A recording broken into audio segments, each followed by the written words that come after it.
여러분 안녕하세요. 특별한 아이의 아름다운 선물 채널에 오신 것을 환영합니다. 오늘은 고유 수용성 감각을 발달시키고 고유 수용성 감각의 어려움을 해소하기 위해서 집에서 할 수 있는 활동을 소개해 드리려고 해요. 이 내용은 우리 아이 왜 이럴까? 이 책 232페이지에서 233페이지 그리고 우리 아이 즐거워요. 이 책의 153페이지에서 155페이지 내용과 함께 제가 아이를 키우면서 그리고 감각적인 어려움을 가진 아이들을 만나면서 알게 된 정보를 함께 나누도록 할게요. 고유수용성 감각이 무엇이고 고유수용성 감각의 어려움이 있을 때 어떤 증상이나 행동이 나타나는지에 대해서는 아래에 달아놓은 링크를 참조하시면 되고요. 간단히 설명드리면 고유수용성 감각의 어려움이 있게 되면 근육이나 관절로부터 오는 정보를 제대로 처리하고 조절하는 게 어려울 수 있거든요. 그래서 고유수용성 감각을 해소하는 대부분의 활동들은 근육이나 관절에 자극을 주는 걸로 되어 있어요. 그 제가 8가지로 나눠서 설명을 드릴 텐데요. 첫 번째는 무거운 물건 들기 그리고 옮기기예요. 깨지지 않고 다치지 않을 수 있는 무거운 물건을 들고 이동하게 하는 거죠. 그리고 무거운 가방을 들고 계단을 오른다든지 무거운 모래주머니를 발에 차고 걷거나 뛰는 것도 도움이 될 수 있어요. 그렇게 되면 관절이나 인대나 근육에 더 많은 힘이 들어가게 되거든요. 그리고 두 번째는 밀고 당기기예요. 침대 시트나 이불에 아주 무거운 걸 올려놓고 그걸 끌게 하는 거예요. 아니면 여행용 가방에 무거운 걸 넣은 다음에 그걸 끌거나 밀게 하는 거죠. 혹은 마트에 갔을 때 장을 많이 봐서 카트가 무거울 때는 아이가 그걸 밀게 하는 거예요. 아이랑 손으로 서로 밀기를 한다든지 아니면 벽을 미는 걸 같이 해본다든지. 근데 이런 거는 조금 더 즐겁게 놀이처럼 하는 게 좋겠죠. 그냥 벽을 밀라고 하면 사실은 아이들이 재미가 없잖아요. 그래서 놀이로 해서 하면 좋고요. 저 같은 경우에는 저희 집 주차장이 좁아서 차를 세워놓으면 그 앞에 중립으로 해서 차들을 세워놓는 경우가 있어요. 저희 차 앞에 차가 있으면 그걸 아이한테 밀게 하는 거죠. 그럼 밀고 끄는 활동 자체가 고유수용성 감각의 어려움을 해소하는 데 도움이 될 수 있어요. 세 번째는 집안일 하기. 집안일의 많은 부분이 우리의 근육과 관절을 활용하는 거거든요. 예를 들면 마룻바닥 닦기 할 때 힘을 주어서 바닥을 닦아야 되잖아요. 무거운 쓰레기를 밖에 내놓기. 빨래한 다음에 그 젖은 빨래는 굉장히 무겁잖아요. 이걸 옮기는 것. 그리고 식사하기 전이나 식사한 다음에 식탁 의자를 집어넣거나 꺼내는 일도 아이에게 굉장히 도움이 될 수 있어요. 그래서 집안일도 하고 아이의 감각적인 문제도 해소할 수 있기 때문에 일석이조라고 볼 수 있겠죠. 네 번째는 놀면서 감각을 해소하는 방법이에요. 무거운 베개를 주고받는 거예요. 던지고 다시 받고. 아니면 레슬링 놀이 같은 거 있잖아요. 몸을 쓰고 힘을 써서 할 수 있는 거요. 그리고 철봉에 매달리는 것도 굉장히 좋아요. 그러면 자신의 체중을 이 팔의 힘을 가지고 지탱해야 되는데요. 그럴 때 여기에 근육이나 관절에 굉장히 자극이 되거든요. 그리고 쏟기놀이요. 통에 무거운 물건이나 물 같은 걸 넣은 다음에 다른 통으로 옮겨 담는 걸 하는 거예요. 쏟아붓게 하는 거죠.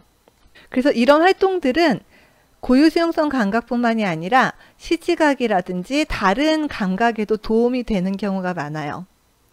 그리고 문 열기. 문 열기 같은 경우에도 무거운 문을 열거나 닫는 활동 자체가 근육을 얼마큼 힘을 줘야 되는지도 익힐 수 있고 근육이나 관절에 그만큼의 자극을 주기도 하고요. 등을 맞대고 일어나는 그런 활동도 좋아요. 체구가 좀 비슷한 아이 둘이서 하는 게 좋겠죠. 그래서 등을 마주댄 다음에 그 상태에서 그냥 일어나는 그런 활동을 하는 거죠. 아니면 팔씨름도 좋아요. 어른이랑 같이 해도 좋고 여러분이 좀 힘 조절을 해주시게 되면 이것도 재밌는 놀이가 될 수 있죠. 감각을 해소하는 데도 도움이 될 수 있고요. 다섯 번째는 몸을 압박하는 활동을 통해서 고유수용성 감각을 해소하는 데 도움을 주는 거예요. 기본적으로는 관절을 눌러주는 게 좋은데요. 느리고 강하게 압박감을 주면서 관절을 눌러주는 거예요. 그리고 무릎이나 어깨도 밀어주거나 당겨주는데 이걸 너무 빠르게 하면 굉장히 위협적으로 느껴질 수 있기 때문에 천천히 그 대신 깊은 압력을 주면서 해주시는 게 좋고요. 그리고 아이랑 놀면서 즐겁게 아이가 이게 되게 즐거운 놀이구나 라고 느낄 수 있게 해주시는 게 좋겠죠. 그리고 손가락이나 손목이나 팔꿈치 그리고 무릎, 발목, 발가락을 폈다 구부렸다 해주는 것도 되게 좋아요.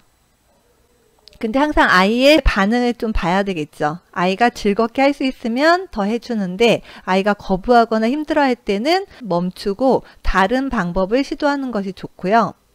그리고 껴안기 꽉 껴안아주게 되면 고유수용성 감각 자극 때문에 아이들이 안정감을 느끼면서 이런 신체 접촉 때문에도 정서적으로 더 안정감을 느낄 수 있겠죠. 그리고 제가 아이한테 많이 해줬던 건데요. 김밥 싸기 놀이요. 이불에다가 아이를 눕히고 여러 가지 색의 베개나 천을 갖다 놓고 예를 들면 핑크색 베개를 소세지라고 하면서 이제 아이 위에다 놓고 노란색 베개를 단무지라고 하고 아이 위에 놓는 거죠. 그 상태에서 아이를 둘둘 말아요. 그래서 꾹꾹 눌러주는 거예요.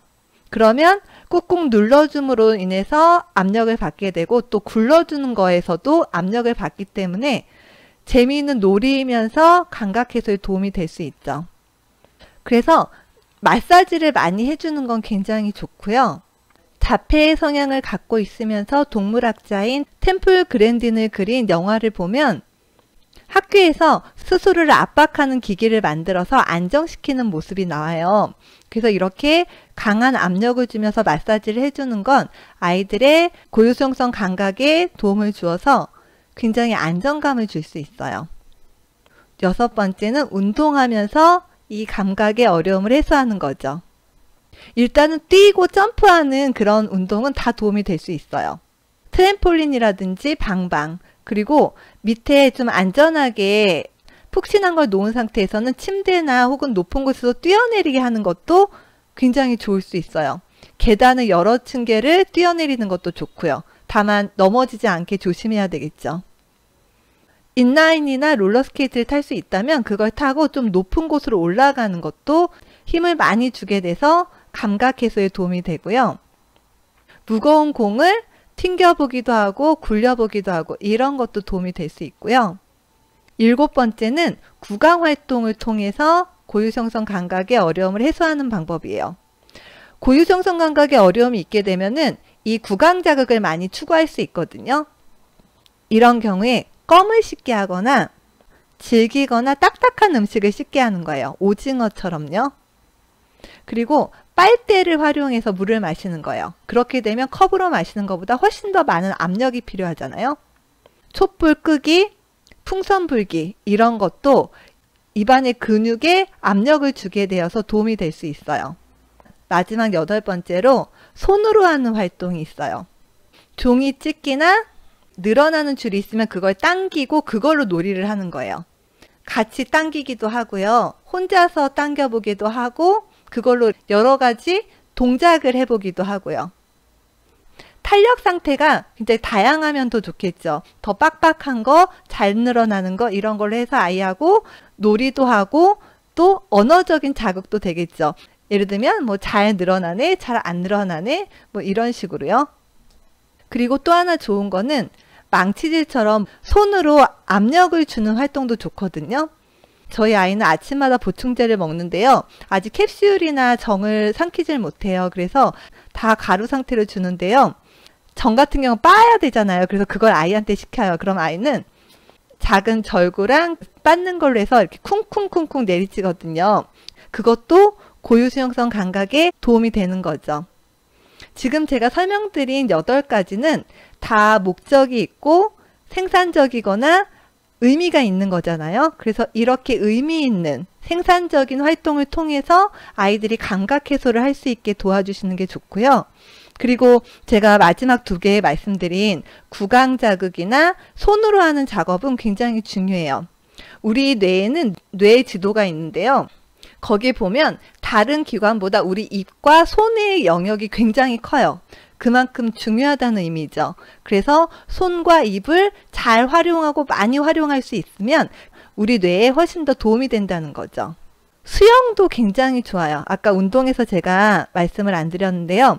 수영을 하거나 다이빙을 하거나 이런 것도 굉장히 좋고, 특히 수영은 물의 압력을 받기 때문에 고유수용성 감각 해소에 굉장히 도움이 많이 되는 활동이고요. 고압산소도 굉장히 좋아요. 고압산소에 대한 것도 제가 영상을 찍어 놓은 게 있으니까 한번 참고하시면 좋을 것 같아요.